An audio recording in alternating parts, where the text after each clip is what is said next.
So it's not Monday. It's not even Tuesday. It's not Wednesday. So it's got to be Thursday? Thursday. What the hell is What going on here? happened? What happened? What's But happening? time went back and forgot about us or something. What's going on? Yeah. Now in sports in the building, I am left-handed at RM Des on Twitter, which is this right now. And over there, High Ceilings is in the building, aka YADABEAR in the house. Hey, Philadelphia Super Bowl champion, right? of Philadelphia course. Eagles is That's in the right. building. And we're about to set some things off, man. We're gonna have a good time tonight, man. Talk some ish like we do. We taking it, stretching it out tonight. We didn't come around on Tuesday. Veterans Day, salute all the vets. Word up. Yes, and to the vets. Um, Wednesday, Bowski was getting it ready, talking to some crews. I think they call them like elves or something like that. Bowski had a meeting with some elves. So things about to go down, you know what I mean? So Bowski had some business to take care of, you know what I'm saying, with the little elves and all that. Shout out to the elves. But we're in the building, man. Yeah. I mean, let's first of all, before we start, we would be remiss if we just like to and just like take a pause for the memory of Marshawn of Nealon, man, who, you know what I mean? Yeah. We lost, man. So again, we just want to take a moment, you know what I mean?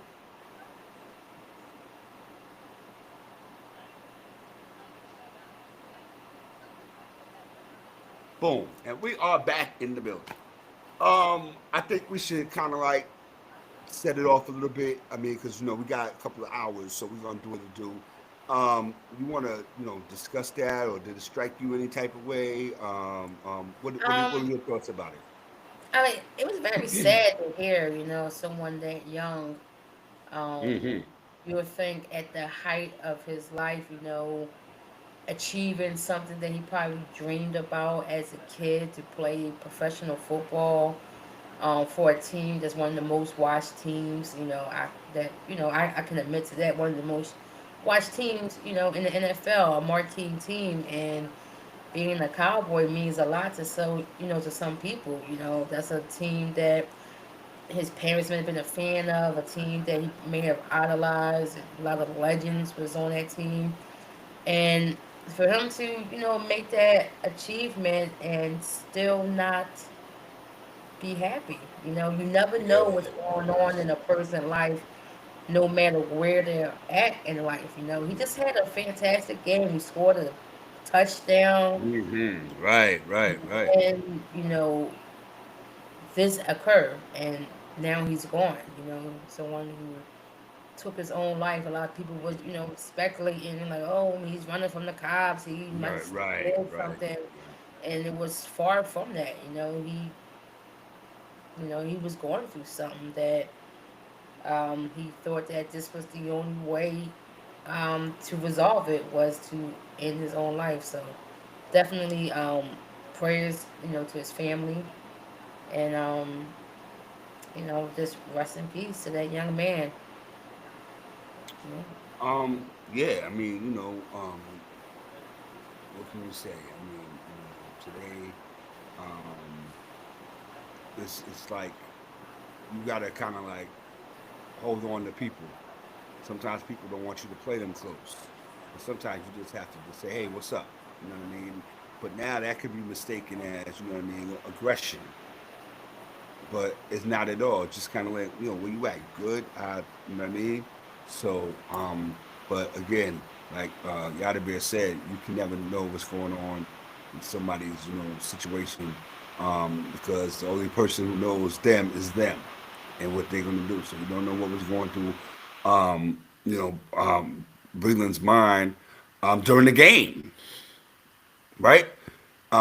So again, that that factors in a lot to you know him doing that. And I guess sometimes it gets, like you said, whatever situation you get into, um, no matter the fame, the notoriety, the things of that nature, sometimes kind of like it could be too much, True. and your only escape is that. But we just wanted to acknowledge it and definitely we're at the end of the day, we're people. We all people at the end of the day. So we all got feelings, and no matter what team you like or what team you don't like or who he plays for, at the end of the day, we all people, man, and we just have to kind of like, definitely, you got some people in your life, man, that even the ones that you don't talk to, just reach out. You know what I'm saying? You never know, man. What it could and what it couldn't do. But again, man, rest in peace, Marshawn Leland, man. Salute to the Dallas Cowboys organization. I know they're going through it. But sports is where we are. They still they paid homage to the young man, and they went about their business and played the game. So we're gonna do the same thing. We're gonna pay homage and reflect and talk, but we're still here to talk about what we love to talk about, and that's sports. We're gonna get into some other stuff tonight because when we first started on this mission a couple years back, myself and this one over here, right? We said we're gonna talk sports, absolutely. You know what I mean? But we wanted to put some hip hop in the game. 'Cause I'm a hip hop dude. I'm a hip hop head. Period. That's it. That's all. And I just kind of wanted to talk to a topic that is getting a lot of heat and a lot of steam. Billboard has reported recently that they're taking hip hop. Hip hop hasn't had a song on the charts for the first time in 35 years. I got some feelings about that, but I wanted to get the perspective from Yada and what she thought about that, and like really like as a hip hop head too, Yada Bear. You know what I mean? What's your thought about Billboard, and does Billboard really have that much credibility and credence to you? Um, Not really. I'm not searching the Billboard charts to find what song is number one, what's in the top five, the top 10, the top 25. I can really care less what's on there. But when I sit back and I think about that there's not a hip hop song on the chart, now I gotta think about hip hop. A lot of hip hop is pop now. The Drakes, the Doja Cats, the Nicki Minaj. These, you can argue that some of their biggest hits are not hip hop albums, they are pop. So, if you're telling me that there's not a hip hop song on Billboard, I'm not surprised. I'm Mm. pretty sure that there's a lot of pop songs on there that have the name Nicki Minaj next to it, or Doja Cat, Travis Scott, Drake, guys like that. I don't feel like there's a lot of hip hop artists out there. There's a lot of pop. You know, everybody cross over. You know, one of the things that I used to hear back in the day was, well, if you didn't cross over, did you really make it? That was the dream for most Mm. black artists. Hip hop, R&B. Once you cross over to, that pop lane, it's like, oh, you really made it. And now you're making the big bucks, and now you are on world tours and things like that. So I don't think it's a big deal. I mean, who really cares? Especially now since we found out that the Grammys are all rigged, which people already knew. But now that someone's whistleblower is exposing it, it's like, well, I mean, we already knew that, so um, I wasn't surprised. I'm pretty sure you wasn't surprised. I'm pretty Not at sure all. a lot of people out there wasn't surprised that things like that are rigged. Yeah, it's always been that way. So I can care less. Well, let me say it to you like this. The great philosopher Flavor Flav once said, "Who gives a F about a GD Grammy? Who gives a F about the Billboard?" Now, being a hip hop head myself from way, way back when we had to put the tissue paper in the cassettes to record over and all that. That's another story. But we used to have our own charts. And I'm not just talking about the streets. Jet Magazine, they had the top 20 singles, black singles, in the back of the Jet Magazine.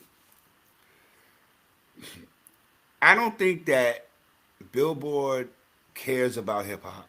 I don't think Billboard ever cared about hip hop. Hip hop was a money making machine. And I say was $1 billion industry, right? It was just hanging on for dear life now. It's on the it's on the machine. It's on life support. Word up. Um, who cares about Billboard? I'm number one on the Billboard chart, like Broski said. If you made number one on the Billboard chart, that means a little kid in Iowa knows about you. There's nothing wrong with that.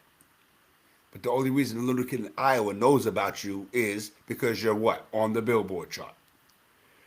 Now, the little kid in Iowa, no disrespect to Iowa, salute, only knows you through your music.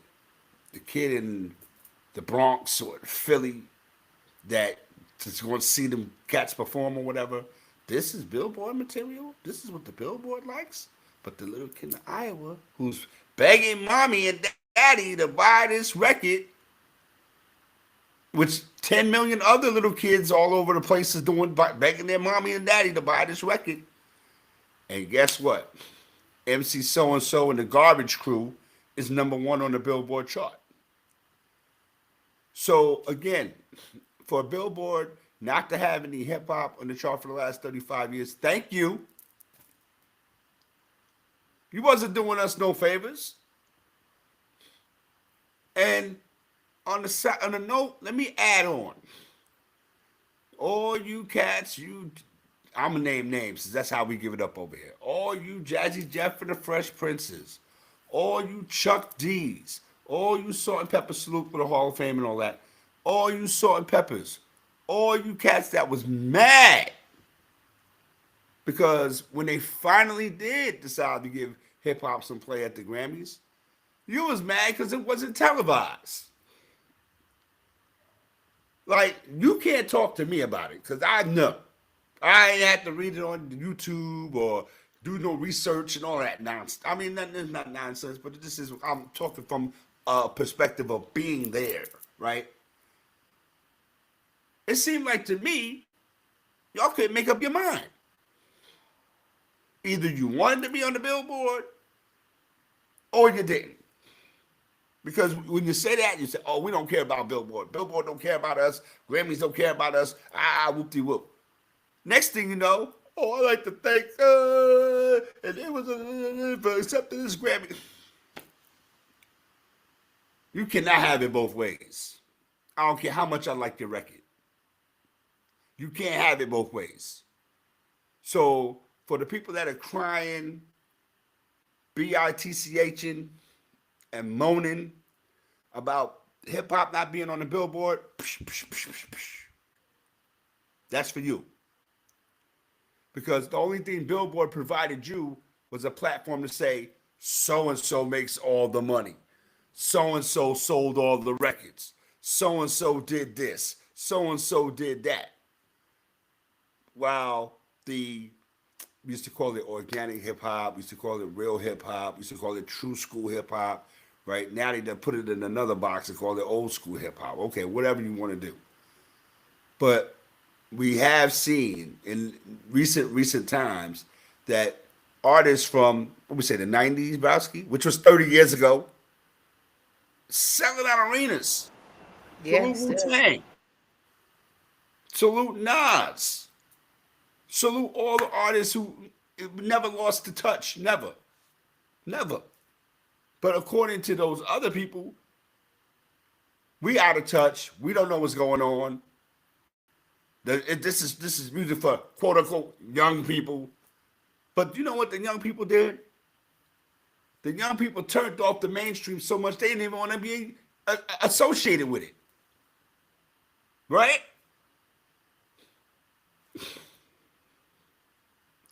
Yeah. So, for any person who rocks out with the new I'm not gonna name no names because I want to give you no shine, right? These new cats or whatever, keep doing what you do. Because on the side, we're looking at you sideways and crazy. Because not saying you have no talent, nothing like that. Somebody turned you into a star. Somebody. But as someone who comes from the cloth that the hip hop thing is cut from, you won't find any of them cats like just being around. Their thing is manufactured. It's created, right? It's created by industry that says, "Hey, we gotta put you in this position to do this." And all the people that's been going to hip hop parties and buying hip hop music and all for all these years, they don't mean nothing. Because why? Nobody knows you because you're not on the Billboard charts. So which way is it? So for me, I'm gonna end that on that note saying that I don't really care. Thank you to Billboard. You never really mattered in the first place. But the ones who say you do and you did, that's talking out of both sides of their neck, they got to figure it out. Because the truth is coming to light. A lot of us is, we here with it. We here with it, right? But we ain't here with it. Please believe it. All right. So that was that topic conversation right there. We are in the building. We're gonna get back to our regular scheduled program. We got YADABEAR Browski in the house. I know she's wanting to talk about her beloved green and white and all of that. So we're gonna get into that right now. YADABEAR gonna set it off with her week 10 chop up with her Philadelphia Eagles. I mean, What you mean, Browski? What you mean? Tell them what you mean. we got the win, right? Um, it wasn't the game plan that we was expecting. I'm pretty sure from both teams. It's crazy that we come out of the bye week and it looked like we went right back to what the season looked like in the beginning. Stagnant on offense, trying to rely heavy on the run, but these guys are low in the box, but we still running the ball. Um, Not creative with the play calling, play design. It was a bunch of nothing on the offensive side. Um, I will give props to the Packers. They have a they have a good defense. I can't deny that. But there was a lot of missed opportunities on the field. Jalen Hurts missed, some throws that could have turned into points. But it turned out to be a defensive game. And I got to salute my defense because this is the defense that was finally looking to see. Look very familiar to the Super Bowl winning defense, where our pass rush was just crazy. Salute to the newcomer, Jaden Phillips, making impact plays from the start. Welcome back, Nolan Smith, making a crazy impact, making his presence known. It definitely helped our secondary, having a crazy pass rush like that. It helps the secondary out a lot, because Jordan Love didn't have time to really settle in and throw the ball because he was, running for his life. Salute to Jalen Hunt. Jalen's came out, had a decent game also. So all in all, we got the dub. It wasn't pretty, but it was a great defensive game. Also, you know, Micah Parson always have a lot to say, especially about the Eagles. And he was a non-factor in the game. He had 0 sacks, 0 tackles, 0 tackles for loss, 0 pressure. It was like he had zeros across the board on his stat sheet So um, basically, he wasn't even for there. Monday. So yeah, he was just out there doing cardio along with AJ Brown. Um, once again, AJ doing AJ things. I really don't really have much to say about that because he's just expressing his frustration about the offense, and what he's saying is true. It's very true. Um, you got to look at the play calling. Like I said, you got to look at the play design. But also, AJ, you also got to look at yourself because you have to get open. You're not winning your one-on-one battles sometimes. I've seen you not get open, or I've seen you not make a real effort at the ball Mm. because you're frustrated because you didn't get the ball in the first half, or you Right, didn't get right, the right. ball in the third quarter, but now it's the fourth quarter and we're trying to march down the field, and you seeing Jalen, getting flush out the pocket, and he's buying you time with his legs, and he throws you the pass, and it's not a perfect pass. Of course, it's not going to be perfect, but it's like you're not even making a real effort, to catch the ball. So some of it is on you too.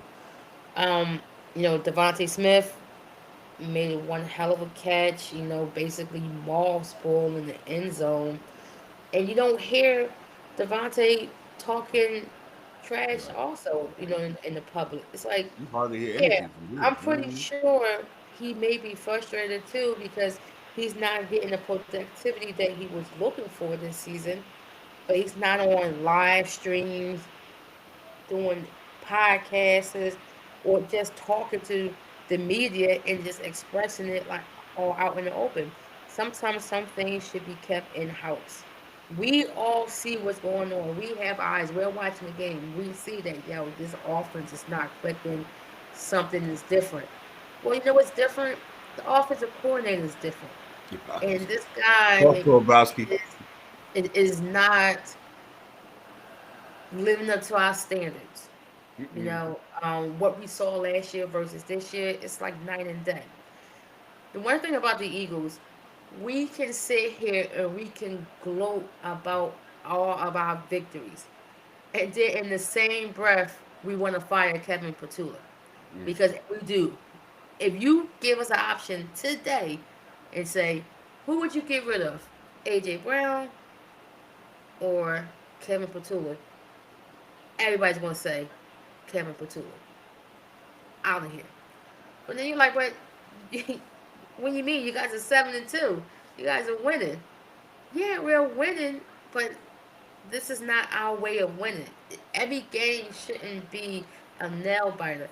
Every game we shouldn't be sitting here stroking out, stressed out because we're looking like, why are we running the ball? It's 3rd and 8. They got everybody in the box. Oh, so we're gonna do a handoff, inside run.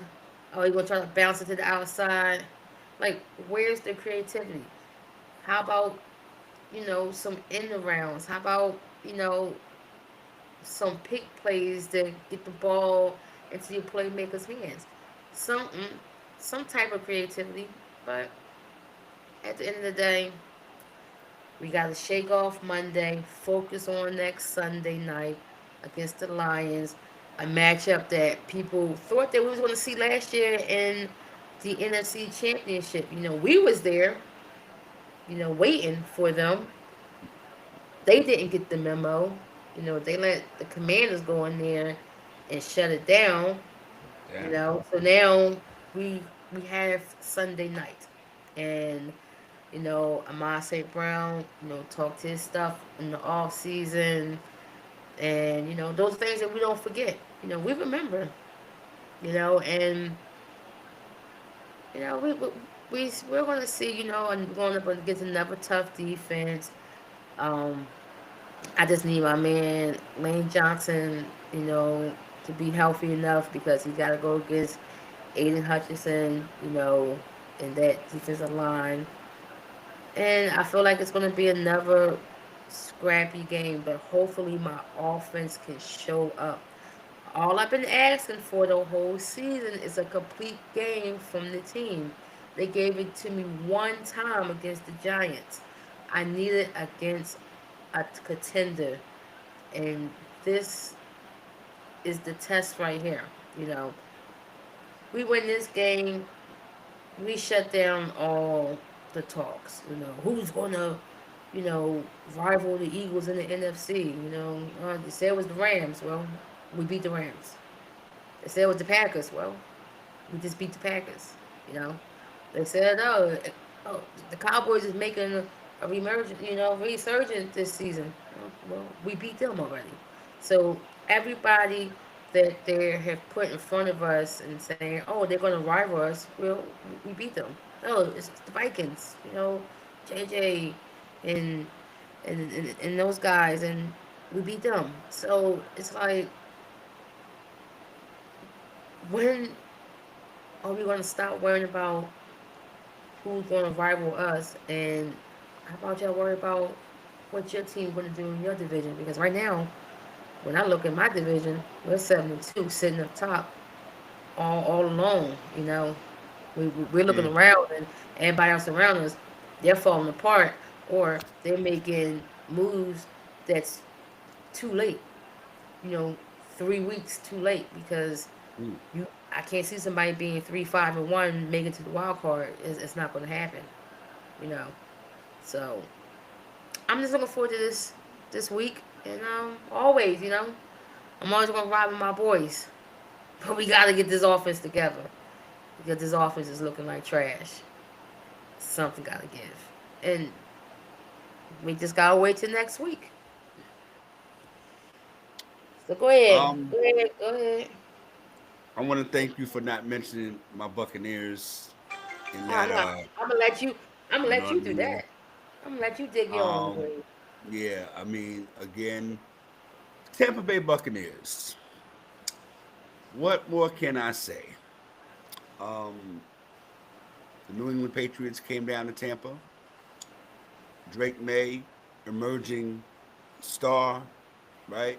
Mike Vrabel's got this team together, yo. Mike Vrabel coming from Tennessee had them, doing what they do until they wasn't. Um, Now in New England, he's had a thing in his image of the team that he played for and won championships with. Building from the ground up, come into Tampa Bay, where the proverbial cart has been put in front of the proverbial horse. Again, I'm not going to get into a spiel about back in when they talk about Tampa Bay and all that. My thing is with knowing what's going to happen when the Tampa Bay Buccaneer team plays against a decent team. We don't worry about the garbage teams because they're going to beat themselves. But when you're playing a team like the Philadelphia Eagles, are not going to beat themselves. Playing a team like like now the New England Patriots, who are not going to beat themselves. Their record indicates that, right? You don't show up as much as people want you to be. It's kind of like Tampa Bay is almost like the Texas Longhorns or something. They want them to be good so bad, it's killing them. So again, the injuries, I'm not going to make no excuses. No Bucky Irvin, no Mike Evans. I'm not going to make no excuses. But we have to show up in at least one of these games against a contender, a team that we may have to see down the road, whether it be in the playoffs, whether it be in the Super Bowl, right?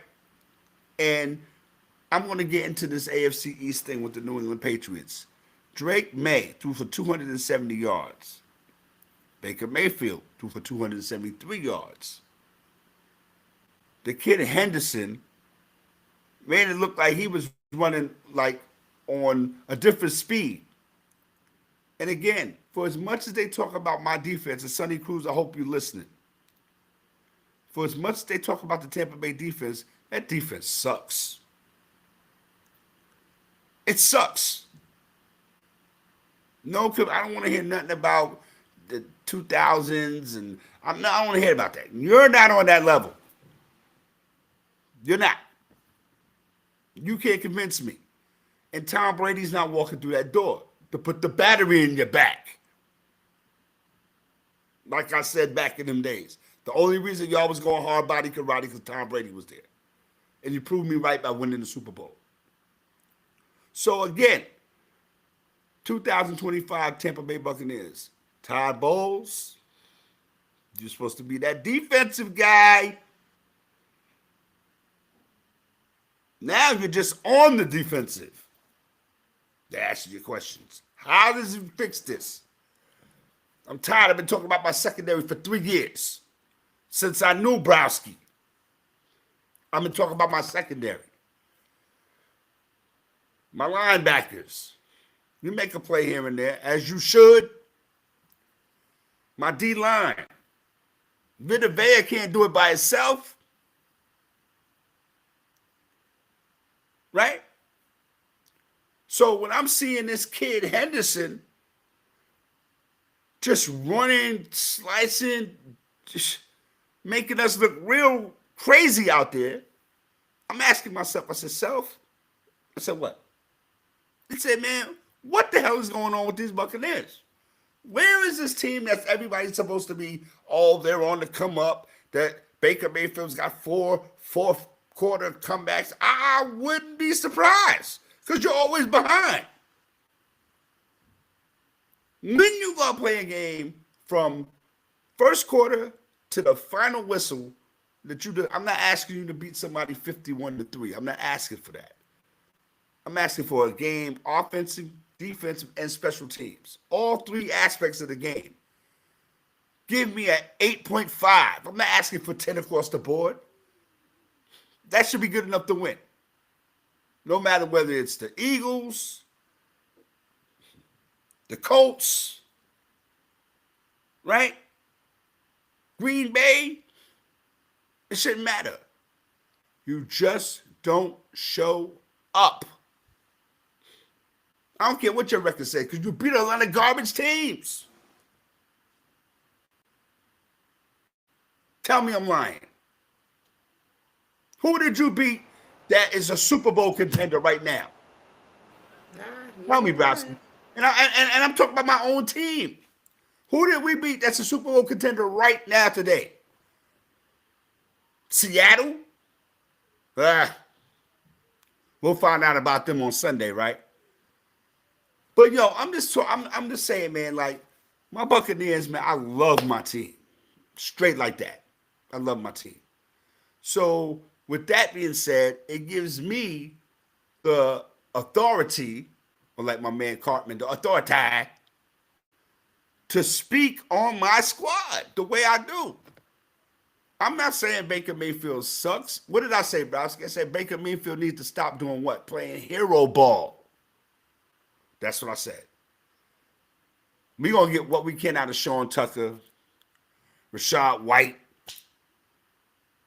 Even the rookie kid had 115 yards receiving, 6 catches. Yeah, decent game. How many tackles did that secondary miss? How many bad penalties did we have? A whole lot. Thank you.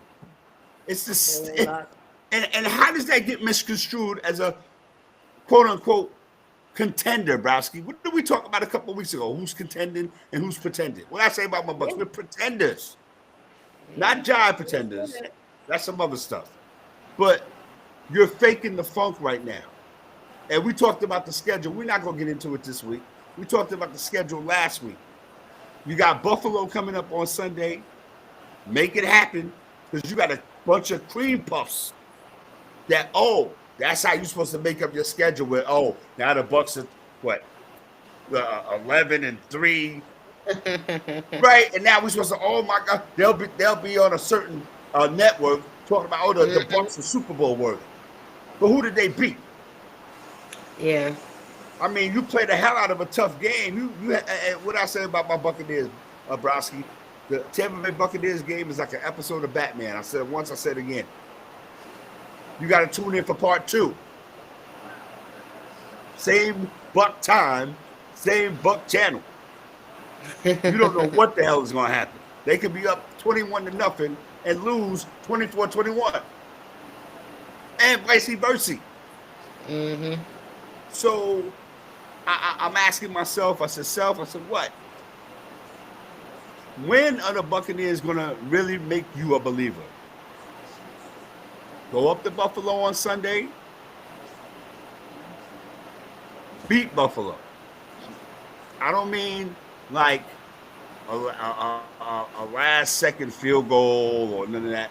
I mean, give me a 31-20. Give me one of those. I'll Mm. take it. I'll take it. That's gonna be a tough task, I especially after know, I getting know, how Kimmy. I know, embarrassed. I know. But if you're the team that you want people to think you are, Should be able to do it. absolutely. Should be able to do it. Because the New England Patriots, people was talking about the Patriots like, whoop de woo. They went down to Tampa and showed and proved. Yeah, this is a new and improved Patriots team, and um, Ravo is doing his thing. But I mean, I said it before, and I'll say it again. Everybody's not meant to be a head coach, and he got this man as the offensive coordinator, where he shines. Mm-hmm. You know, he shines as being the offensive coordinator. His couple of stints as head coach, was trash. He won all his chips being an offensive coordinator. He's back with the Patriots being an offensive coordinator. Drake May looks amazing. The kid Trey Henderson looks good. Um, Mac Except Holland Diggs looked was doing. Yeah, good. Hollins was. Oh Diggs, my goodness! Come on, Browski. Diggs look good. You know, you got tight end looking good. The defensive side of the ball, like they Yes. Yup. actually look like a Yup. complete team. So when we think about the AFC North, in the beginning of the season, we were so quick to, push Buffalo, because that's what we're used to seeing for the past couple of years. Buffalo, Buffalo, Buffalo. But the Patriots actually stepped up and emerged this year and was like, yo, don't forget about us. And I can't, because each week, they show me something new. They show me something good. They cleaned up that fumbling situation that was happening. When Madre Stevenson was fumbling the Mm-hmm, ball, mm-hmm, mm-hmm. Trey Henderson, he was fumbling the ball at the goal line, and crazy. They cleaned all that up, and now these guys look good. Um, this Sunday, we have a lot of good games this Sunday. Chiefs Broncos, that's a Yeah. good game. Seattle and the And the Rams, Rams. Yep. that's a good game. Like I said, the Tampa and the Bills, that's a good game. Eagles, Lions, that's a game. That's a good Mm-hmm. game right there. So we have a lot of good game. I mean, even look at the Bears and the Vikings. The Bears has had also improved a lot this season. And when we look at the Vikings, it's still a question mark. Is JJ McCaffrey, is he the one? Because sometimes he looks like it, then other times he don't. So it's like, well, who's the real, JJ? And when we look at the NFC West, that division has always been um, really tight race, and it's still proving this year. Mm-hmm. Brock Purdy is supposed to be coming back on Sunday against the Cardinals. So with him coming back, um, does that give the 49ers an advantage in their division? Because I mean, Mac Jones, he did a good job, starting. So we think switching, going back to Brock, mess up the chemistry, mess up the flow, or it's like, well, you did pay Brock all his money, so you got to play him. So what you feel? I'm from the old school, as you know. The starter is the starter until he plays himself out of position. It's Mm-hmm. not Brock Purdy's fault he got hurt. Mm-hmm. Mac Jones came in and did what he was supposed to do, hold down the fort when he gets a chance to start. So again, about the chemistry and this and that and the third and whoop de woo. I don't really buy all that. I think Okay. that this the same offensive line that blocked and protect Brock Purdy, block and protect Mac Jones, Mhm. right? The same guys who got to catch the ball from Mac Jones, got to catch the ball from Brock Purdy. Christian McCaffrey, he still got to get the ball from Brock Purdy. I think that if Brock Purdy comes in and he doesn't have such a great game, so what? He's still a starter. Mhm. So if you go back to Mac Jones and Brock Purdy doesn't have a good game against Arizona, like now you got the controversy. If you ask me, Mhm. to me, that's just my opinion, Browski. I mean, I'm interested in what you think about that as far as the starter being the starter. Because again, let me ask you, and I'm gonna put it on you, Kimmy. Jalen Hurts is out, and who's his backup? Tanner McKee. Tanner McKee comes in and throws for 4 touchdowns 1 week, 3 touchdowns the next. The Eagles is going crazy, doing their thing. Jalen Hurts is ready to come back. What do you do? Oh, you put in QB1 all Thank day. you. And that's all. That's No, all. no That's all. question. Because No, yeah. Tanner McKee came in and did what he was supposed to do: hold the fort down as the backup and be prepared when it's your time. That's it. Correct. That's that. Yes, That's not. I mean, that's all. But yeah, it's definitely a bunch of good game. Week 11 already. I know. This season's flying by. Flying, Tim, Man, flying by. six Again, facts. talking about teams that um, we thought in the beginning of the season would make a lot of noise, and one of those teams for me is the Baltimore Ravens. Now everybody's starting to kind of like get back on that. The bandwagon is kind of slowing down to people now. You know what I mean? Here's your chance to jump back on. I think that the fumbling thing with Derrick Henry is a thing of the past. That's just something that you had, anomaly, right? I couldn't wait to use that in a sentence. You have that sometimes, right? Is Lamar the guy? Lamar's always been the guy, right? They had Mhm. hiccups, in past seasons. They do their thing in the playoffs. The regular season's not a problem. It's the playoffs when things start going haywire in Baltimore, right? From Lamar allegedly not showing up, they can't win a game till then Lamar practically carrying the team on his back up in Buffalo, and Mhm. Mark Andrews didn't do him no favors. So again, I feel like you know Baltimore now they put themselves behind the 8 ball, right? Now they're scrambling to get out, and teams now are like kind of like taking their foot off the gas. I fully expected the Minnesota Vikings to do something, but like you said, JJ McCarthy, they talked about you so much, man. But you were the Q. Was he QB1? Is he QB1? So Well, he got hurt. He yeah, came back. He hasn't shown up. The guy who was playing while he was out is now in Seattle, still doing numbers, undefeated on the road and all that. yeah. So I think Baltimore Ravens, one of those teams. Maybe even the Green Bay Packers, because when they got Micah Parsons, it was a rah. The Packers are going undefeated. Micah Parsons, they're gonna come and just kill everything. That hasn't happened. They tied with the Dallas Cowboys. They gave up 40 points while doing it. So I'm not really caught up on them either. Then you got a team like, let's call it Buffalo Bills. They go down to Miami They and they get haven't. the Dolphins back on track. Dolphins haven't beat the Bills in You know what I mean? years.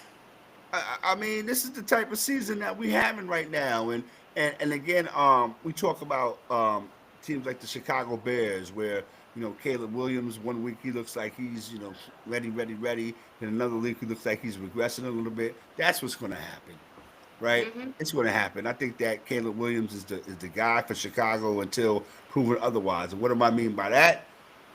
He just basically just goes into a tailspin, a free fall, and I don't think that's going to happen. Oh, like I think Kyler they Murray. believe it, huh? Is it like Kyler Murray? Kyler like Kyler Murray, pretty much like Kyler Murray. Yeah, absolutely. Michael Penix, right? So again, I feel like you are what you think you are, and we're gonna find out about Jameis Winston. Well, I mean, we already know what James Winston is. You know, He had a game for he threw for 498 yards. yeah, I mean, yeah, he's Oh, gonna listen. He's gonna throw for 498 yards. He will throw for 4 to 5 touchdowns and also 4 to 5 interceptions interception. and a True that. fumble. True that. Okay, so we all know what James Winston is going to give us. The interesting part of that is the fact that they just leapfrog over Russ and say, "I'm going to put James to start." Russ, you'll sit this one out. Even after firing Brian Dable, which I think was um, the right decision, but it shouldn't just been him. It should have been the whole front office. The Giants organization needs to clean house because nobody there knows nothing about football. They don't know what they're doing there. This team has been on a downward spiral since they last won the last Super Bowl. Okay, like it's crazy. So firing Brian, it's not the answer. YADABEAR talking slick because they got Saquon Barkley. Pay attention. Hey, listen, we didn't do only thing we did was just open up the door. He just came in. You True that. know, that's all we did. It wasn't like we threw a whole big money bag at him. We just offered him like a million more than what they was all going to offer. Like Mm. so, it wasn't nothing spectacular that we did to bring him here. He just seen a better organization, and he bet on himself, and he bet right. Um, but it's the Giants is going to do Giants things. I feel like until they clean house in their front office, they're still going to be a mess. Um, Here's my question to you: Hmm. we have three 8-2 teams. Hmm. Crazy that they are all in the AFC right now. Which 8-2 team do you think going to get bounced in the first round? You got the Patriots, you got the Colts, and you got the Broncos. All three 8-2.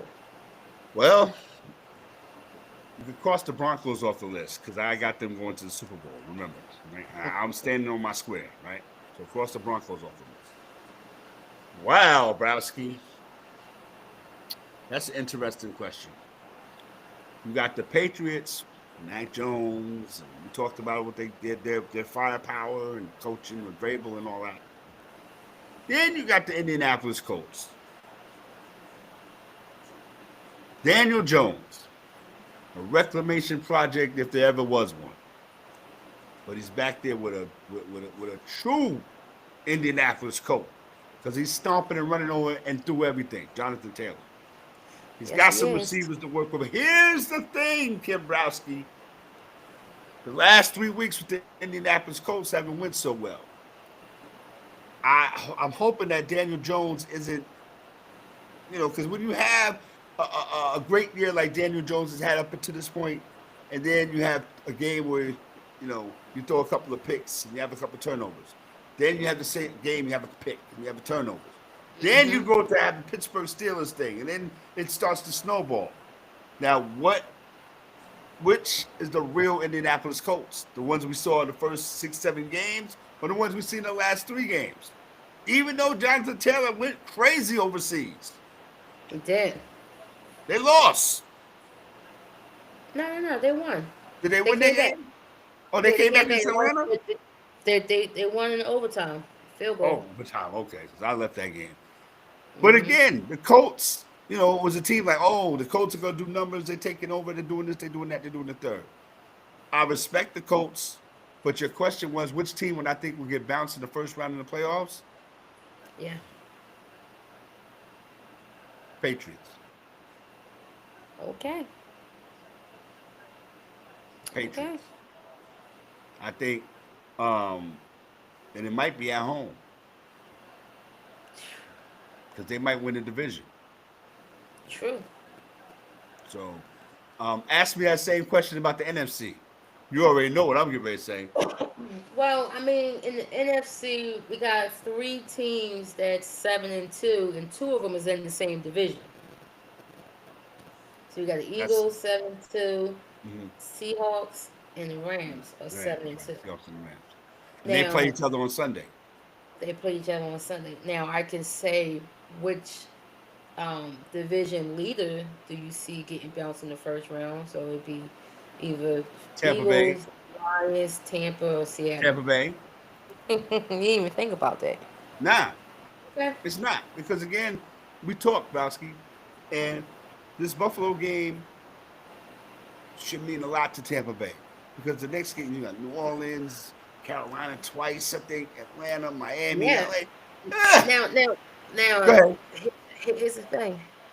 Say you do lose to the Bills, Mm-hmm. and let's say Carolina wins. Now y'all both 6 wins. Y'all be 6-4. Carolina be 6-5. Now let's get interesting. Now those two games versus Carolina looks real interesting now. When they don't have to So be, yeah. when they don't have to be. So again, like you said, we lose to Buffalo, and Carolina wins. Then we put ourselves in a position that we didn't have to necessarily be in. We lose a lot of respect because again, people gonna wake up and be like, "Who has Tampa Bay beaten? Who? We beat Seattle. Okay, but that was then. This is now." So again, I feel like we're vulnerable. You beat the 49ers too. I would rather have the Eagles and that Eagles victory would have been a lot, man. And if we would have beat the Patriots, then that would have been like, okay, the Patriots, y'all all right, but y'all ain't real. But the Buccaneers, the Patriots made us look like we all right, but we ain't real. So that's what I say about that. Um, I think people are sleeping on the Denver Broncos.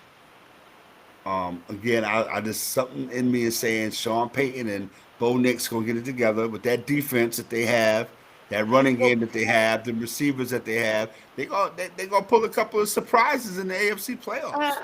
I can, yeah, I hear that. It sounds all good. Bo Nix haven't really looked good in the last couple of Four games. fourth quarter comebacks.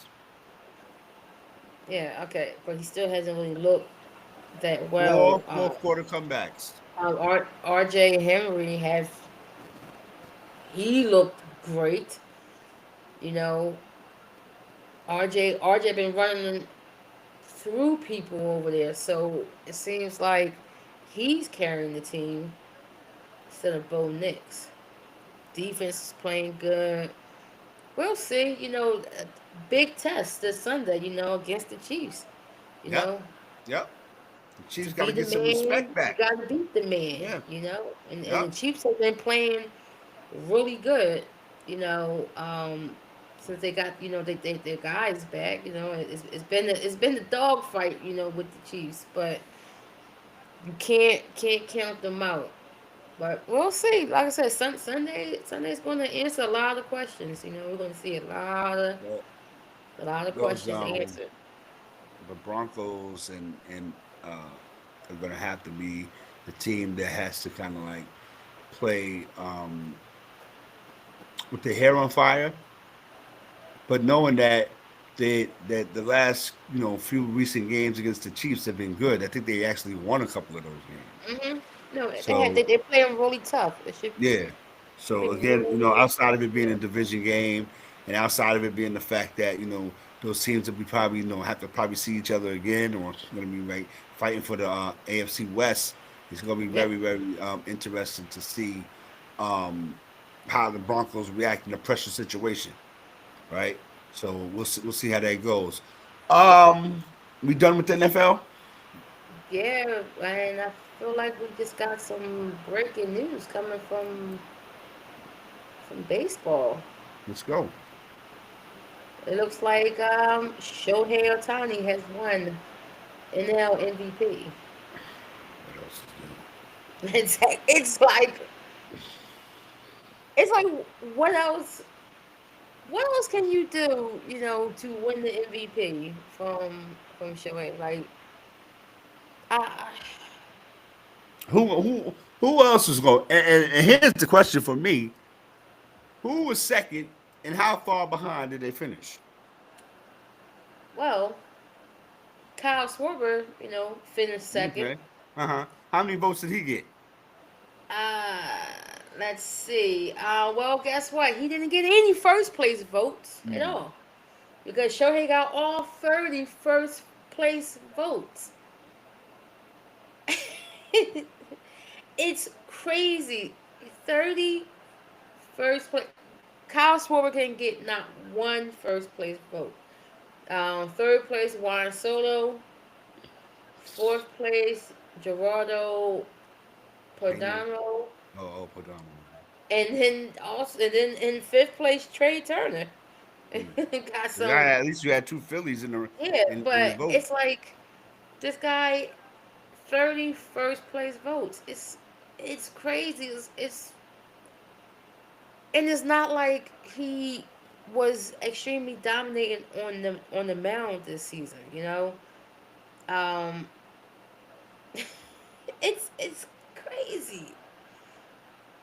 What? Is It's it life. is it the home runs? Because I mean, Cal had the home runs also.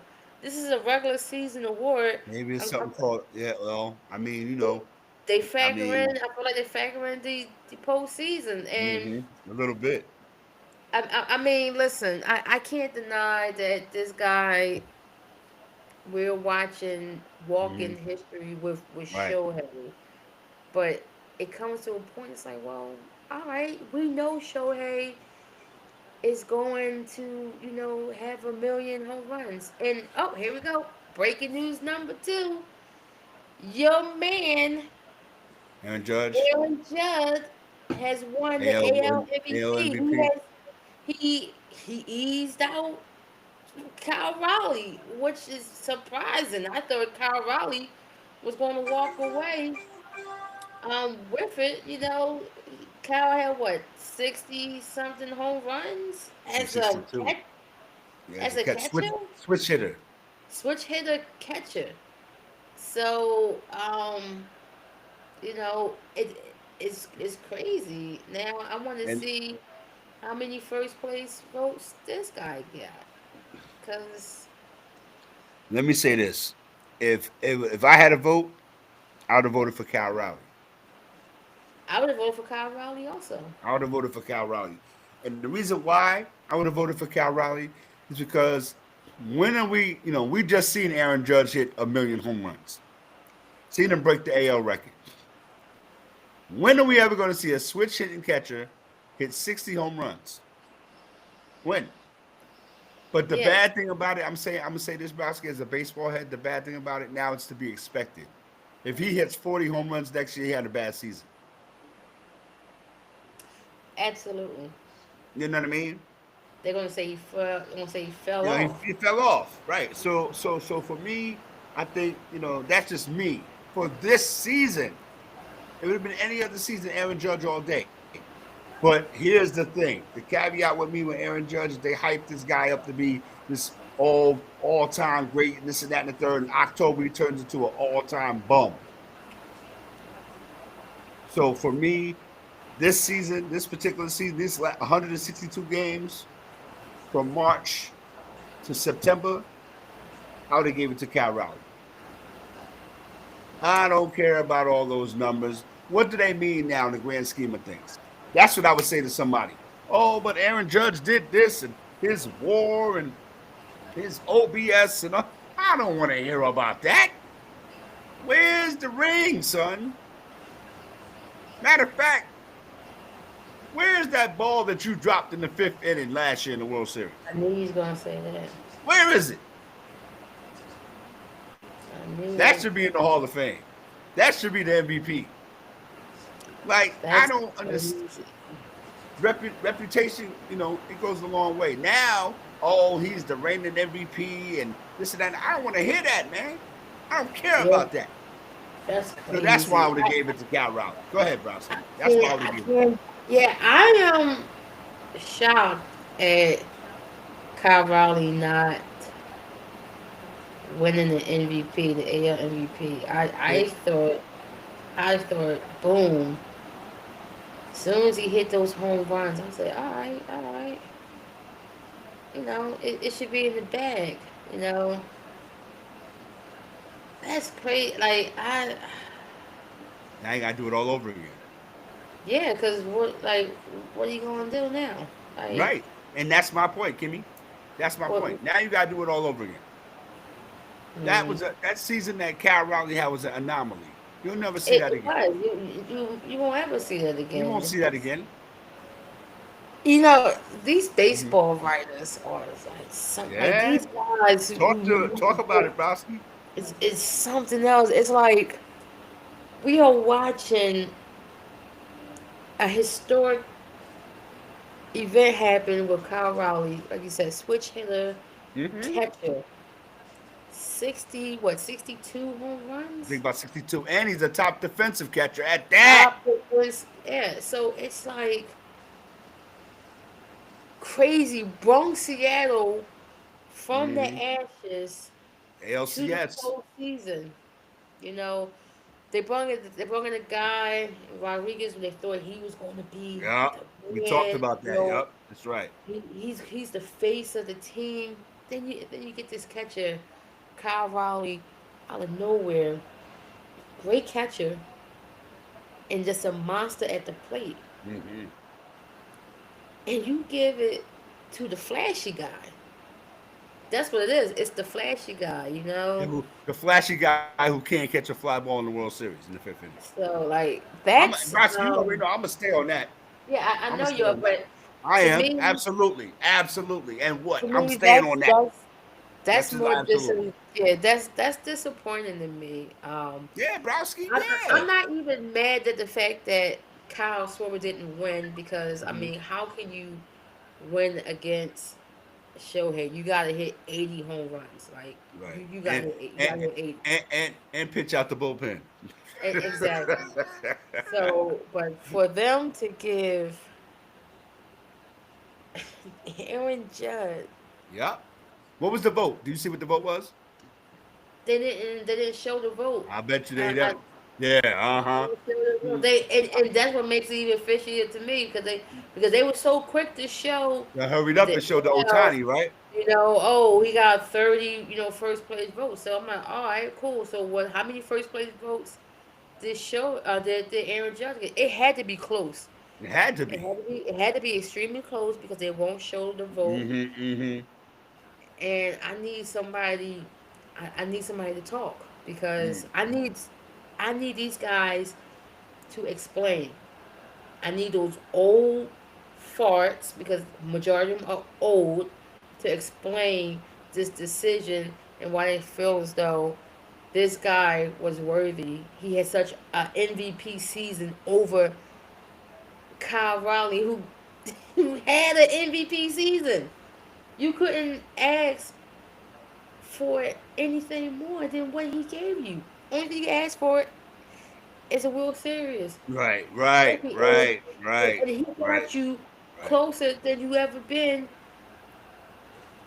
in years. And he got him closer than the MVP, you know?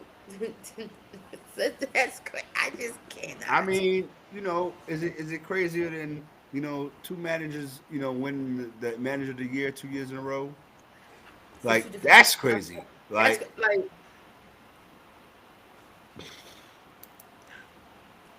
where I can look at. I don't know. Who can I look at to win? I don't know. There's a team in Toronto that went to the World Series World Series. 7 games. Or I don't know. There's a team in Seattle that busted through. Did their That numbers right? division Absolutely. and Hmm. did they thing. I just There's a poor team. people. There's a team in Chicago, the Cubs, that made some noise. Um, I mean, They don't care about that. yeah. I mean, again, I guess it's easy for them. You know what I mean? Just They because don't care about that. Paul Skeens was unanimous in the Cy Young, and Terry Scuba won it 2 years in a row. 2 years in a row. So again, you just have Paul to have, Skeens won Cy Young on a team that was trash. that was trash. On And the he only team, won 10 games. I'm about to say he only won 10 games, and majority of the games that he pitched, they lost. So somebody got some explaining to do. They got a lot of Respectfully, explaining to do. Paul Skeens and Terry Scoobel are two of the best in baseball, no doubt about it. I'm Absolutely. looking forward to Paul Skeens being in pinstripes real soon. You heard it here. Yeah, yeah, Paul exactly. Skeens. Yeah, Yeah, red and white, yeah. red No, and white no, I don't know pinstripes. nothing about that. I know, no, no. I Red don't and know nothing white about that. pinstripes, Paul right? Skeens gonna be pitching on 161st and River Avenue in the Bronx, New York. Paul Paul, Skeens, Paul free, Skeens could be Cole. pitching. We could trade Could Carlos be pitching in Rodon. C. We could Sits trade in Park. Carlos Mendoza. We could trade Carlos Santana. We could trade all the Carloses you ever seen in your life. Give me Paul Skeens. And it's a wrap. He ain't gotta pitch or do nothing. Just come to the ballpark every fifth day and be ready to strike out 15, give up 2 hits, and call it a day. Go 7 to 8 innings. Because my bullpen is still kind of sus. Ah man, this You know what I is mean? But um, very, very, very good baseball season. I'm still tripping because Aaron Judge. We've been talking about it since August. Aaron Judge got the MVP. It was easy. Um, Now I think that now do you push Cal Raleigh's historic season to the back burner now? How often are they going to talk about that now that he didn't win the MVP? yeah. Well, this is a snub to me. This is like one of the Yeah, biggest it snubs is. It is. to me in a while MVP race. Like it's Aaron Judge. But all right, whatever. All right, we're going to move away from that. Salute. Um, hey, man, spring training is right around the corner. Um, Talk some college football. The teams who we thought fell off have sneakily jumped back into the perception. Talking about Texas. Look at Alabama's what number 4. Where'd that come Yep. from? They were talking about Kalen DeBoer was the wrong guy for Alabama. Browski, I'm a Yeah. Leo, I remember, right? They was talking They was about ready. They was packed. They packed his yeah, bags it was for him ready for him to already. go. This guy out of here. Go back to Washington from wherever you came from. Go back. Now Yeah, they had him to they go. in the building and they doing their thing. Yep. Um, I think this college football season has given us exactly what we expected. Um, Again, it's going to come down to whether Ohio State can finish, whether Indiana can finish. You know what I mean? Um, Texas A&M. Texas A&M could finish. You know, Alabama's a couple of games coming up this weekend. It's going to be really really good. It's going to affect, I guess, the week in the college football rankings. Um, Yep. we saw BYU not look so good against Texas A&M. Nah. Um, I mean, again, they just wait for you to kind of like not show up because everybody's going to have that stinker of a game. You know what I mean? And maybe some of the main teams have had their stinkers already. That's why they're climbing and scrambling back into the situation. But I'm going to say something about my Miami Hurricanes. Um, 15th, it's up to you now. If you don't want to end up in the Chick-fil-A Bowl, you know what I mean? Or the whatever Tire Bowl, make it happen. Right? You're kind of like the Tampa Bay Buccaneers for me right now. I was saying it earlier in the season when they was like, "Oh, Miami undefeated, Miami, be easy." I said that here, be easy. Lost to Louisville, lost to Syracuse. Like, come on, son. So now you're kind of like, how would Buster say it, Browski? Wilding for respect. Mm-hmm. Want to get your name back. What's the game that you're interested in if you had the time to sit and watch, because I know you'll be busy. But what's the game that you was the college game that you would sit and watch this weekend? It's actually two. Mm-hmm. It's actually two. The first one, of course, Georgia, Texas. Georgia, Texas. Um, Crazy game. And then the second game, Oklahoma, Alabama. You Yeah, know, that's those two games stand out to me because those it shows Texas got to show something. You know, if you could knock off Georgia, that moves you up to me in the top five. If you could if knock off Texas could Georgia, beat Georgia, the beginning of the season is forgotten about. all that's got you losing Ohio State, it's gone. Okay, that's to me that looked like, oh yeah, well that's a quality loss because that's the number one team. They Right, undefeated. right. You tell me you beat Georgia, I believe is in Georgia, Yeah, in Athens, yeah, between the hedges, absolutely. then that instantly propel you to top five. Now, also when I look at Oklahoma and Alabama, you know, if Oklahoma goes in Tuscaloosa and beat Alabama, to me, I gotta put you in the top five also. And then that drops Alabama. It could potentially drop them out of the playoffs. But Mm. knowing the committee, they're not gonna drop them out the playoffs. They probably put them in 11th. You know, they probably put them at 12 Must or be 10th. crazy. You know, because They put him at God 11. forbid, God forbid Alabama, Right, falls out the right. top 12. It'd be uncivilized. Um, Another game that's interesting too is Notre Dame at Pitt. Um, Pitt ain't no scrub. Notre Dame not being in a conference, they have to win all of these ranked games that they go against to have a legit argument to stay within the top 12. Hmm. Right now they're at 9. So you tell me, you know, Pitt, upset these guys. I gotta knock you out. You know, you can't be in my top 12.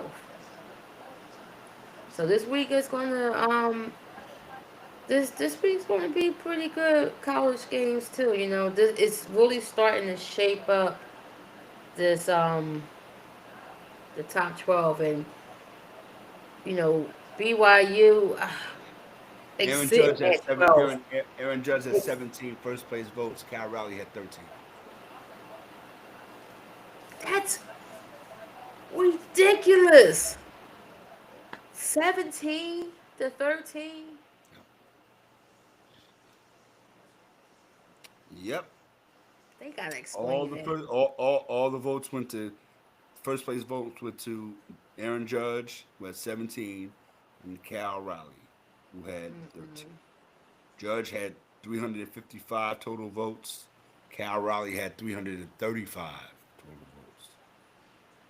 Jose Ramirez was next with 224. Hmm. That's ridiculous. I'm flabbergasted. I'm. Three MVP awards. No World Series.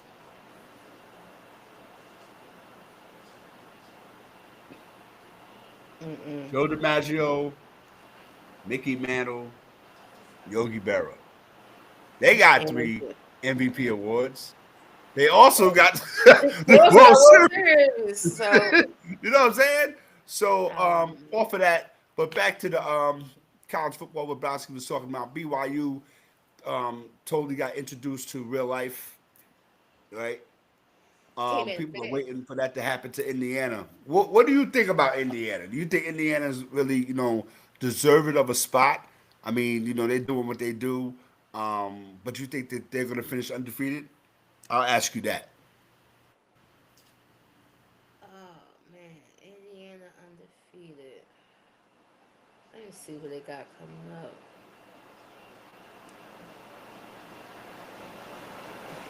I mean, I think the toughest team they play is this week is Wisconsin. Even though Wisconsin, is not ranked, Wisconsin's always um, a tough out. Mm-hmm. Wisconsin's they always play tough. Always have a decent defense. Also, I can see them go undefeated. I can see Indiana going undefeated. Woo! All right, I can I see hear them you going on that undefeated. one. I, I I, hear I can you. see them, and I feel I feel like them and Ohio State gonna go undefeated, and it's gonna go down to the Big Ten championship. Yeah, Who that is gets going to that number be one that seed? was right. That's going to be It's gonna something be to a hell of a really. game. That's Yeah, gonna be like almost like a national championship game right there. I mean, when you talk about Indiana, people are still just waiting for like to the floor to go from under them. You know what I mean? Yeah, Because it's I don't happened think to it's gonna Alabama, happen. it's happened to Texas. You know what I mean? It's happened to the teams that people were putting in high regard and high esteem. But Indiana is just coasting along. They're doing their numbers. I mean, look at Penn State. They fell off the cliff, You can't even right? find them. Yeah, I They fell mean, they so fell so fast, so hard that they got the coach out of here. So you can't even but find them guys. Penn State put the scare into Indiana, right? Hmm. So I feel like when you look at an Indiana team, like now, it's like we been running through these teams and we doing numbers. We undefeated. Whoop de woo. We played against a Penn State team that fired their coach. The quarterback was hurt. Yep. Their whole situation is basura, but you barely escaped. You know what I'm saying? You barely escaped. So where am I Well, now in the eye test with Indiana? I well, mean, I go see ahead, Boston. when I look at that game, Big Ten rivalry. It's like a divisional game.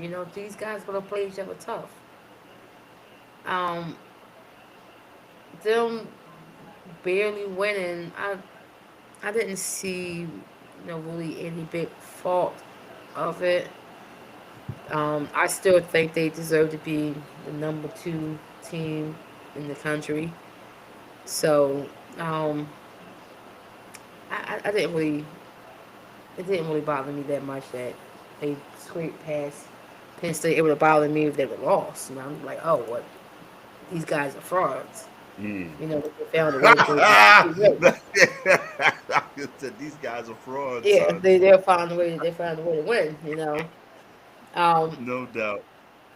what's also gonna be interesting also when we get down to the nitty gritty of Mm-hmm. college football is the fact that Texas A&M is the only undefeated SEC team, and who would they go up against in the SEC championship? Alabama, Georgia. Georgia. Right. You Well, know, Alabama beat Georgia, right? So it'll be right. Alabama beat Georgia. Mm. So now it's like, well, Texas. So it's like, I mean, we got that Texas Georgia game. So is Texas Yeah, Georgia playing for a spot in the SEC championship game? Is that pretty what this much. game is about right Pretty here? much. Because Pretty much. it can very well be. So you know, Yeah, I mean, it's if you cool. lose the game, you can pretty much forget about the championship because you'll be behind Yes. a couple of other teams that Yeah. that you lost to or that have better records than you in the conference. So again, I Yeah. feel like it's getting down to the nitty gritty now. I think that the college football playoff committee doing the best they can do, trying to make it fair across the board. Where again, like I said in the beginning of the segment, the regular scheduled teams are in the building. We've Mm. had written Alabama and Texas and those guys off. We wrote them off. You know what I mean? But now here they are, in position to really make some noise. Um, moving along, let's get to some college basketball. Um, I'm gonna let you talk, Bosky, because I know you wanted to say some things. Your girl, Notre Dame, the Hidalgo female, she had 1,000 steals. I think she just made another steal. And then you got Audie Crooks at Ohio State doing her numbers. doing her numbers. Talk about that a Yeah. little bit. Well, it's been a couple of great games. Hannah Hidalgo, who formerly of Notre Dame, the transfer went to TCU. Everybody raised their eyebrow at that. I mean, it was, you know. Wait a minute, we see you in the full screen. It's all you, bro. How y'all I see. doing? Y'all all right? Try to But relax and let but people but do she, their thing. she went off. She had 44 points. What 14 stills? Excuse me. She Notre Dame. That's Olivia who went to TCU, but yeah, she's in Notre Dame. 44 points, and then you turn around and yeah, Artie Cooks out of Iowa State. My girl played 20 minutes, put up 40 points. It's been a lot of crazy games in college in women's college basketball. Interesting story. Hmm. LSU versus Charlotte. Charlotte was making their players was making all these TikToks about LS. They call them LS who. We're not afraid of them. Just putting gas on the fire. LSU went out there. Put it this way: in the second quarter, it was 65-17 LSU. Um, the game was real spicy. They hitting threes. Finger guns you know at the bench, jarring at the coach on the bench. A lot of text was being flown out towards LSU. But I mean, when I seen the game, I didn't see anything wrong with it. I thought it was competitive. You talk Hmm. trash this whole This is. time before we Hmm. play you. Now I'm whooping your butt on this court, running you up and down on this court, shooting your lights out. I look at the scoreboard. You got 17 points since the second quarter. Yeah, I'm flexing on you. So I thought that was I thought that was interesting. I thought it was funny. There's a couple good games coming, this weekend. This weekend's really big. Saturday uh, you got Notre Dame in Michigan, South Carolina, USC. Mm. Um, those two games are huge. Friday, no, excuse me, tomorrow, no, tonight, actually, later on, you got North Carolina and UCLA, which is an Yeah, excellent game. gonna be a good game. So, So. it's starting to heat up. We'll see. Still early. Still early. What about the men's? I mean, the men's side, they doing what they're doing. It's still early in the situation. I mean, right. I'm looking at Kyan Anthony. Again, continue to do his numbers. Making doing the thing for Syracuse, and I'm proud of him, man. I'm happy for Adrian Autry because again, it looked like Syracuse wasn't gonna make a lot of noise. But again, they don't really have to make a lot of noise. You know what I mean? They just have to be respectable. So I'm appreciating what they're doing right now. ACC season is about to start, and when it does start, it's going to be crazy. So I'm expecting a lot of things from the Syracuse Orangemen. But on a whole, as far as college basketball is concerned, man, I'm liking what I'm seeing this early. You know what I mean? So a lot of how my man Stephen A. says, fluid circumstances and situations going to be going on as far as the top, five or six or whatever the case may be. But again, I'm looking forward to a very, very competitive basketball season, especially in the conference play. And the conference play is where it's going to be very, like Browski used the word spicy. It's going to be very spicy. All right, because again, you got a conference like we talk about the Big Ten. They got 18 teams in the Big Ten. That's college. That's college life for you. College math. You let me know. You figure it out. Yeah, They got that's a lot. 18 teams in the Big Ten. So again, I'm Yeah.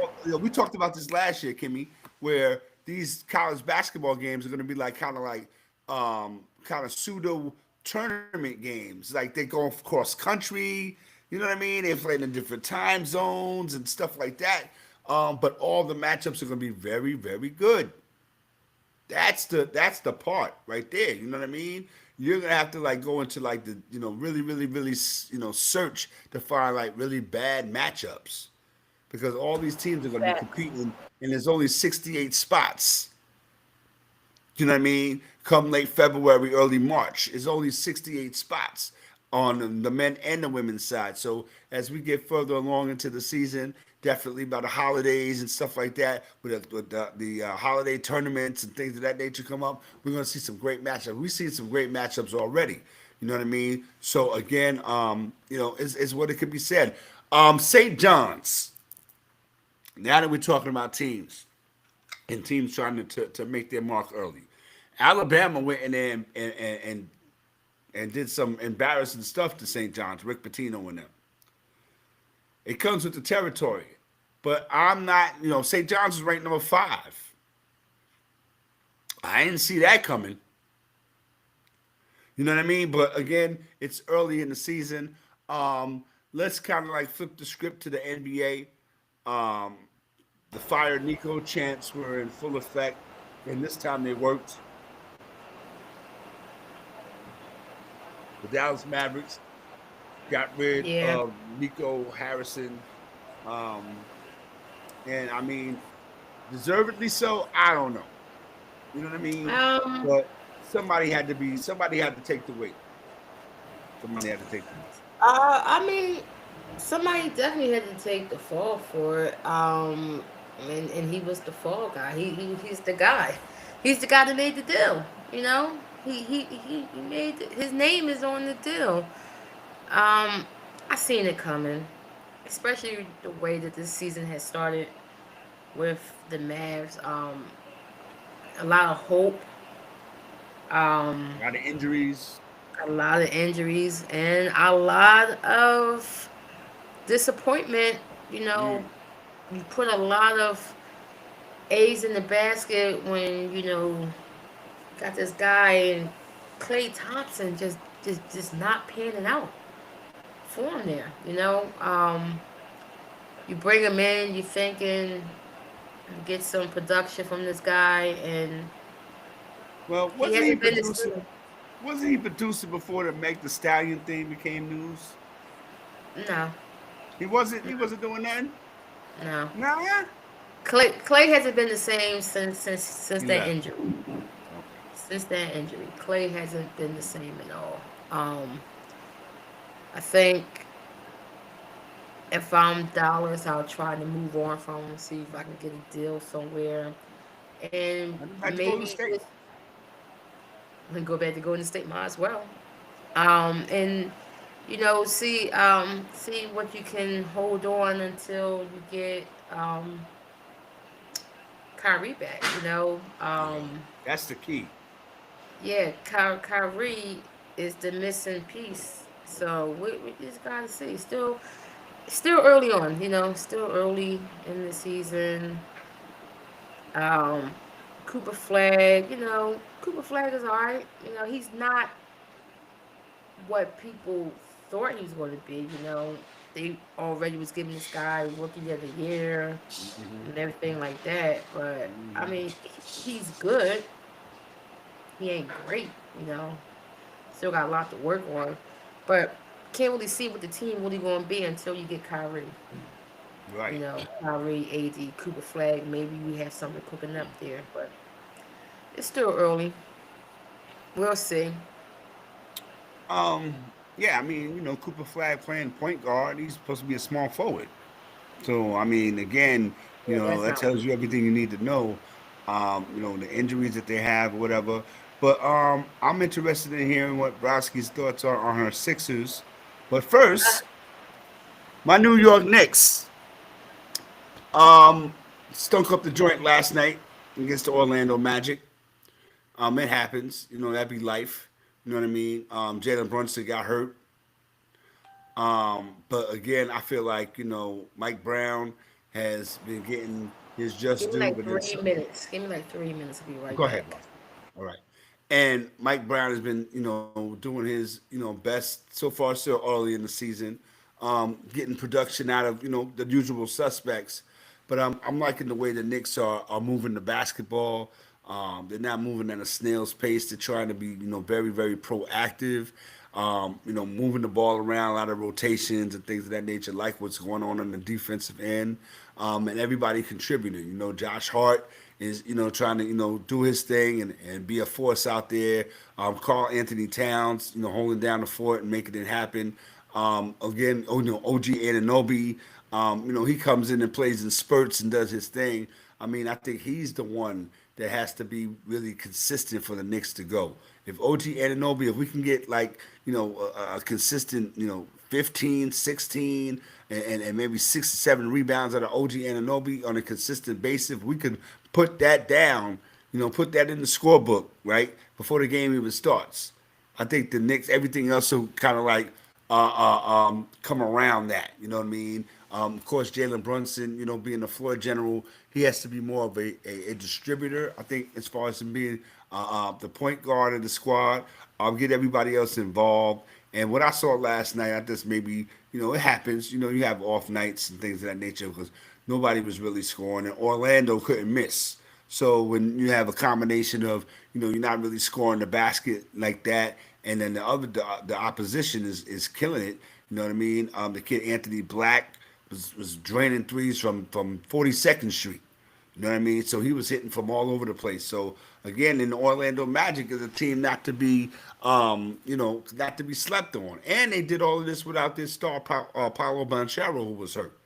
So I feel like the Knicks, man, they have the rest of the season in front of them. It's not really damage control or anything like that. You're not going to win 82 games, man. You know what I'm saying?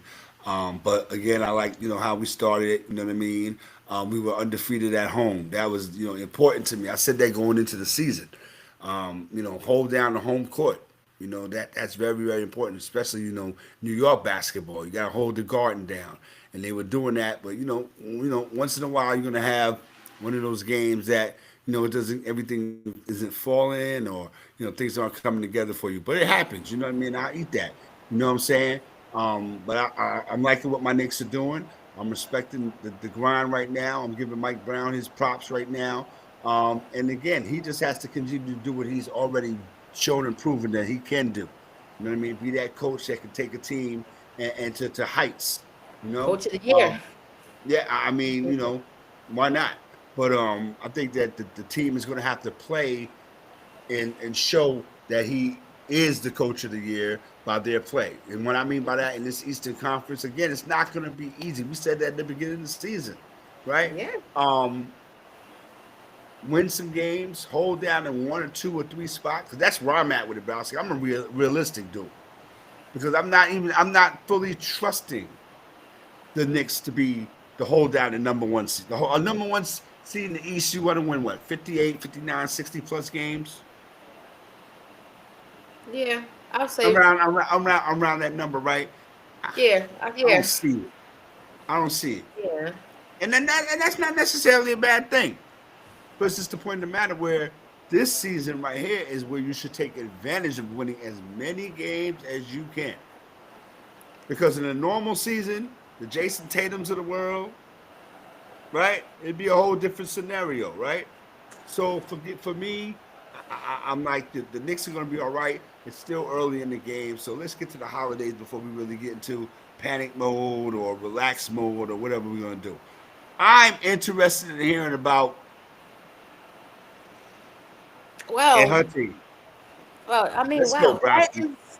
Let's go, Browski. Are we in panic mode here? We're not so much in panic mode. I think we're in the mode where we are coming to the realization that a decision needs to be made with Joel Embiid. Mm-hmm. It is not a decision for the management. It's a decision that he has to make. Mm. Because now his right knee is giving him problems now. Right. It's not the left knee. The knee that's been surgery repaired and Right. Had him out. Right. Mm-hmm. the brace on it, the brace off it, Mm. the knee that we've been looking at, through the Olympics and the past year. Now it's the right knee. So now it's like it's becoming sad. It's like Mm. maybe this guy needs to retire. His body can't keep up with him. His body's breaking down. So when I look at the Sixers now, I look at them as a team that should be focused on building around Tyrese the Maxey. young guys, the Tyrese Maxeys, the VJs, Mm-hmm. the McCains. Okay, um, I don't know what this team's going to look like because we still haven't had Paul George on the court. Mm. Here's a guy in Paul George who had surgery on his knee in the summertime, right? This is the crazy thing about it. He's a full participant in practice. He's been cleared to play. He's practiced every day. But for some strange reason, he can't play in the game. Where we have a guy in McCain who had two surgeries and is back playing. So you tell me what it is. Because we don't know. And the Sixers now have a reputation with us, the fans, of being untrustworthy, not Mm. telling the truth, holding information. We have seen what he had done with this Joel Embiid situation. We have seen the reports of how the staff has mismanaged his injuries, misdiagnosed them, things like that. So now we're looking at this guy in Paul George that we gave max money Right. to play here. He's collecting the checks, but he hasn't played in the game yet. He's at practice every day, participating on the court, full contact, but he hasn't played a game yet.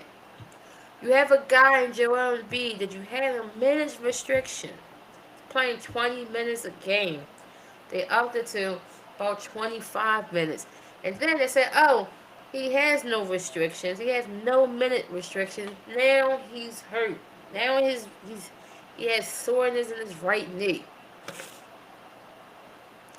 The problem with that is we didn't give this guy this huge extension that is ridiculous amount of money that we can't unload on anybody. Somebody will be a fool to take that contract with his injury history. Mm-hmm. Okay? So Mm-hmm. all these people want to yell out, well, we need to trade him B. We want to trade him B. Where you want to trade him to? Mm. Who are you going to find that's going to take Right. that contract Right. with his injury history? Who, I ask? I don't think there's a team dumb enough out there that would do that. And so, what I'm looking for, and I wouldn't be angry with him.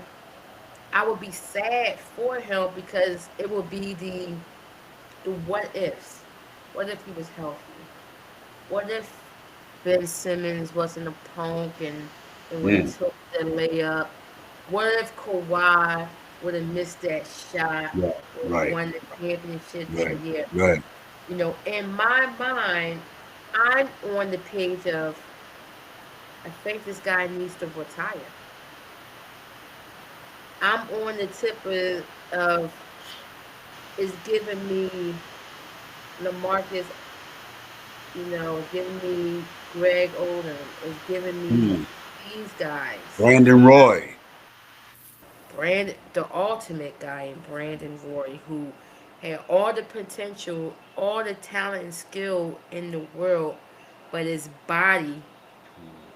gave up on him. Right. The Grant Hills, Mm. amazing in college, came in the league, all this potential. He couldn't do anything because his body betrayed him. And now we have Joel Embiid, who's going through the same thing. When healthy, unguardable, Monster. the best player on the court Mm-hmm. on both ends. It's Mm-hmm. crazy. Mm-hmm. But we won't ever see that version of him again because of his body. His body is breaking down, and it happens to certain people. Um, I mean, it happened to Derrick Rose. Yeah. Derrick Penny Rose, Hardaway. amazing. Penny. We can. It's a long list Yeah, right. It's a whole yeah. of Mm-hmm. great players Mm-hmm. that body betrayed them and took them out the league. And I'm thinking we're witnessing that right now with Joel Embiid. So the only way for us to salvage anything for these next 2 to 3 years is for him to retire so that we can recoup some of that money so that we can get somebody else. Because if not, then you gotta blow up the team and just keep the young guys. And now we are the team that we was before the process when we Mm. had Andre Iguodala and those guys. Yeah, yeah, that's how far back I go with the Sixers when we was trash. Okay, when we had guys like Dana Barrels on our team. Okay, okay, when we had Drew Holiday, when we drafted Drew Holiday, when we drafted Larry Hughes.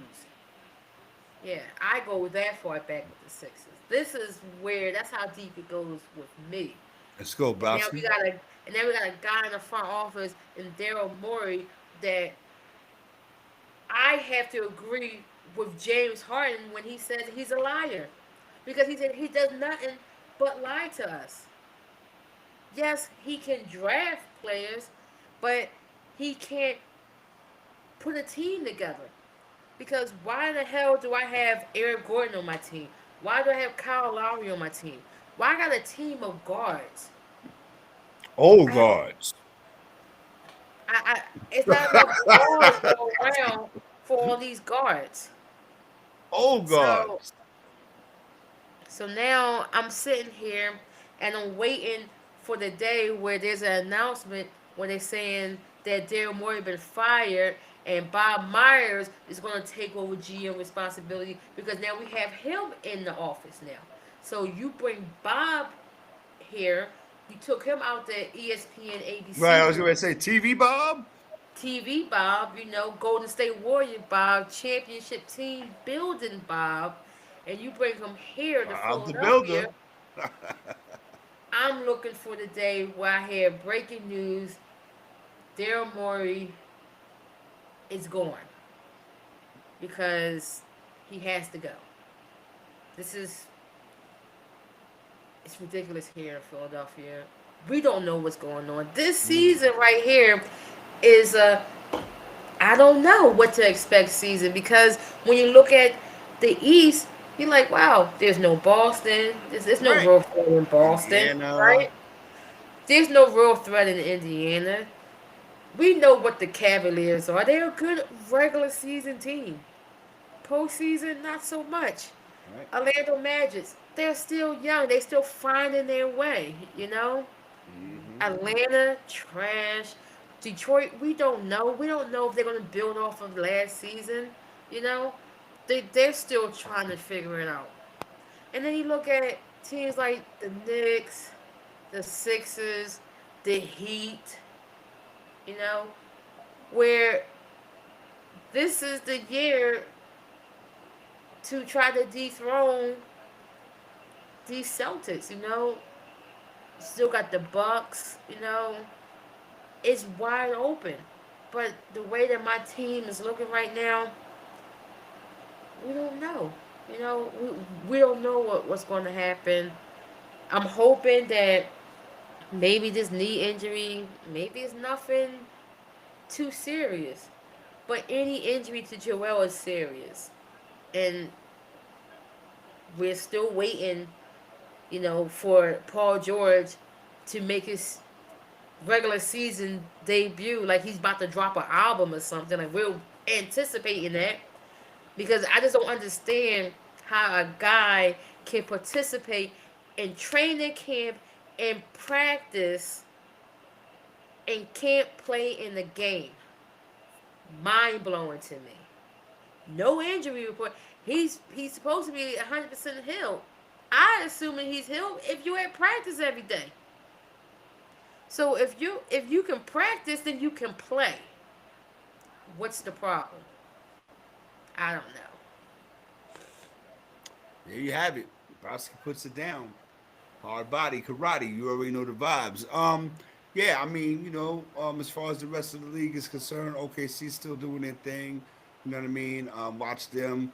LeBron is in the G League, practicing with the G League squad. That's another thing that he has over Jordan. You know, again at the end, I listen. uh, Anyway, um, as far as the rest of the league is concerned, again, NBC doing their thing. The 11 o'clock game is killing me. I can't do it. You I know what I can't. mean? I I definitely can't do can't it. do it. So, That's but too again, wild. that's good for the West Coast because they get the 8 o'clock start and they get to do their thing, and I'm not mad at that. You know what I mean? But the 11 o'clock start is killing me. I can't mess around with that. Um, we got a fight this weekend, a rematch. Um, Chris Eubank, Conor Ben. They had a great fight the first time around. They get ready to do it again. The fathers, they were, you know, um, going at each other once upon a time in the ring, and now they're going at each other outside the ring, holding down their sons and things of that nature. The country of England is loving it because again, it's showcasing them, and they know how they give it up when it comes to boxing. You know what I mean? So, any thoughts on the fight, or any thoughts on Jake Paul trying to find a new opponent after um, the little short guy? What's his name? Oh, Uh, Tank. yeah, yeah, him. He, Well, I saw something earlier this week where they were saying the potential fight with Anthony Joshua. Yeah, that's nice. but I heard that that could potentially be in the works. That it's even close to being a done deal or already one. So Let I me don't ask you a know. question.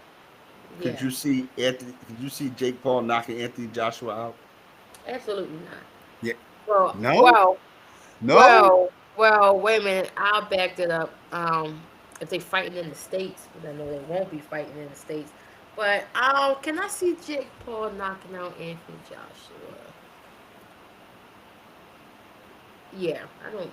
Yeah, And, yeah, and the only reason I asked you that, Yada Bear, is because Anthony Joshua has become, yeah. how do I say this? A lack of a better term, a figment of his own imagination. I'll say it Yes, like that.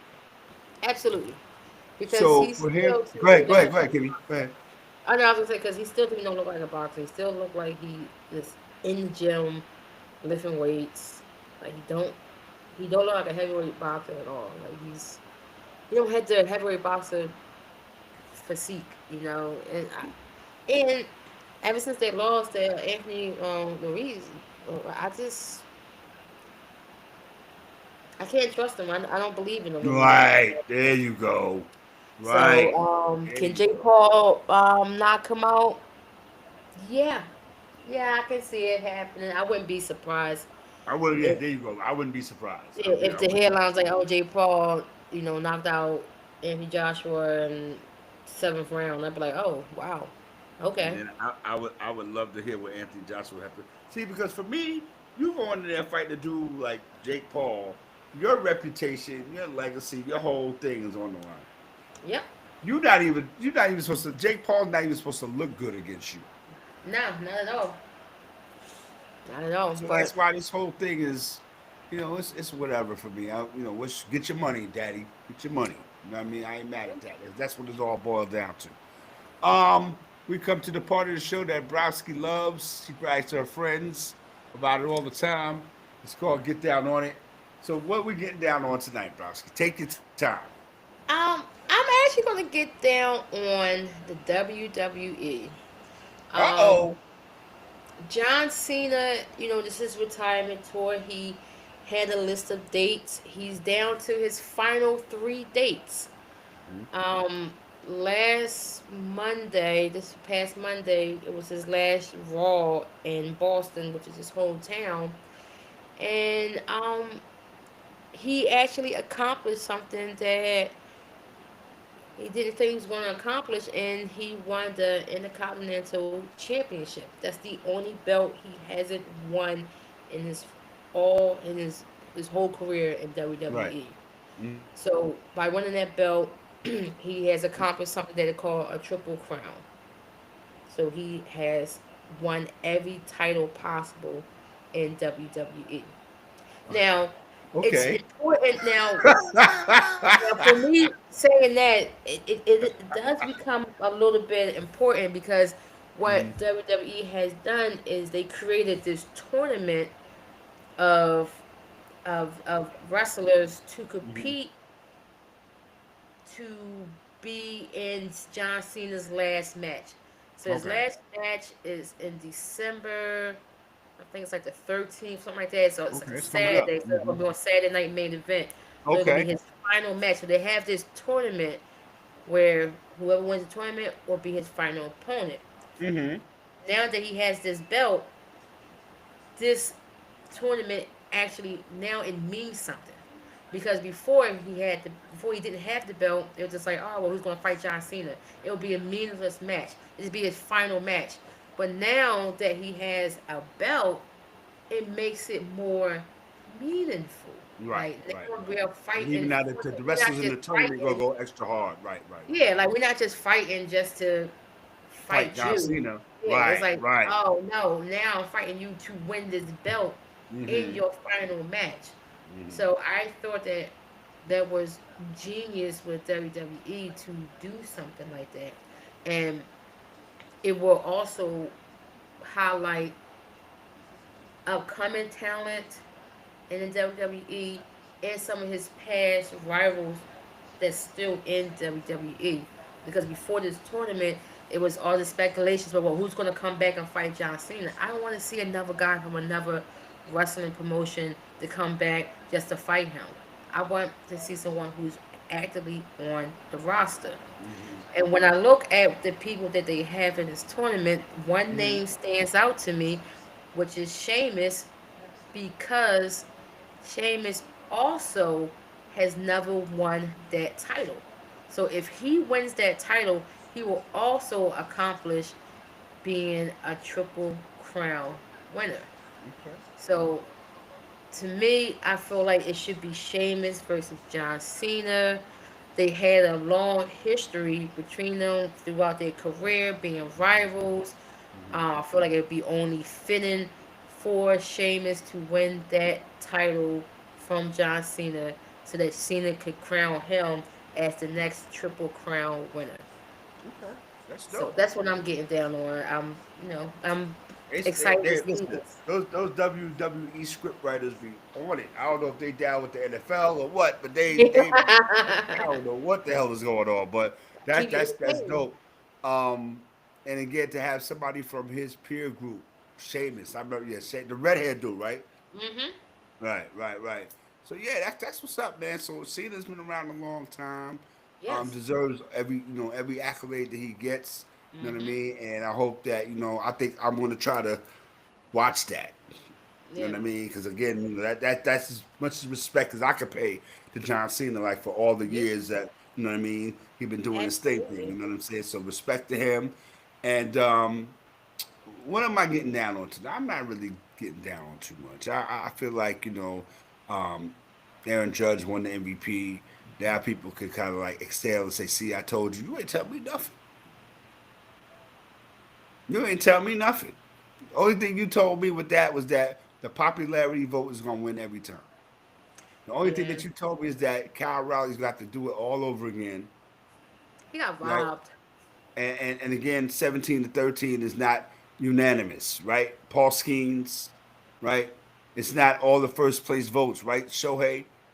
So again, I mean, Aaron Judge, man. And again, I'm gonna be honest, and I'm a Yankee dude, so I'm well Yeah, within I my need to rights to see talk who greasy. voted. I wish I need to. I wish we Yeah, could see the like the breakdown. Buster Oneys of the world, Yeah, I need to see the who Jet these Passons guys of the voted world, for. those Yeah, guys. Yeah, yeah, I need to see. I wish they would bring out and break it down so that we can see who voted for who because I cannot. I would never guess that Aaron Judge would have won this MVP this year. I this is thought right, hands right. down it was going to be Kyle Riley, and Mhm. very much deserving. It should have been him.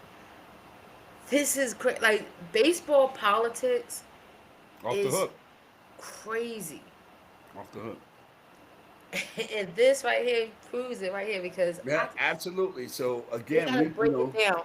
yep. So I feel like Aaron Judge doing what he does. Salute to him. Congratulations to all the award winners, Yeah, man. All yes. right, salute. And we about to get up out of here. You already know who that is over there. That's Yada Bear in the building, aka High Ceilings, aka Rain, Sleet, Hail, Snow.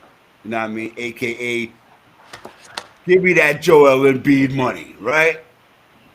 Left-handed in the building at look at this at RM Des on Twitter, which is this right now.